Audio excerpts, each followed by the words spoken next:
Sa number 2, anom ka bulan nga suspension ang ginpapanaog sang Konseho sang Bacolod sa punong barangay sang Barangay 16. May report si Nico Delfin. Unanimously approved sang katapos ang konseho ang 6 ka bulan nga suspension kontra kay Barangay 16 punong barangay Joseph de los Santos nga napamatbatan guilty sa kaso nga grave abuse of authority, grave misconduct, serious dishonesty kag conduct prejudicial to the best interest of the service. Suno kay Councilor Israel Salanga nga nagserbe presiding officer sa sesyon sang konseho kahapon, ginpanubo sa 6 ka bulan ang napulo ka bulan kun tani nga recommendation for suspension sang Committee on Laws and Ordinances batok kay De Los Santos kag Barangay Secretary nga si Rachel Hamandre.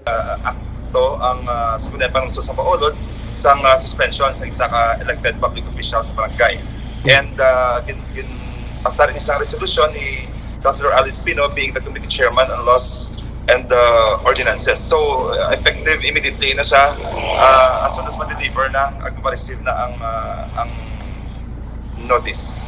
Ang kaso ang ginpasaka sang katapos ang Barangay Council matapos ginalegar ginpeke sa mga akusado ang 2021 annual budget resulta nga na-delay ang hatagay sang honoraria, sweldo kag iban pa nga benepisyo sa mga tagreklamo pati na diri mga trabahador sang barangay.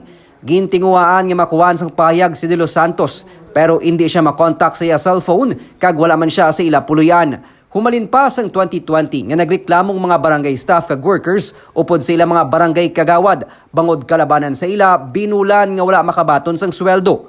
In case makapungko si kagawad, una akong ginamon bangko kay 6 months why kami sweldo mo. Okay.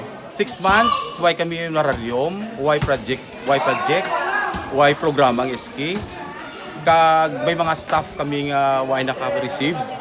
That was 2020, 2021 hasta sa to the present. Ginalauman sang katapos ang Barangay Council ang pagtalana sang Department of the Interior and Local Government kay Kagawad Stella de la Peña bilang acting punong barangay agud tigayon na nga marilis ang nadelay nga honoraria, sweldo kag mga benepisyo sa mga barangay workers. Nico Delfin para sa DGCast Negros.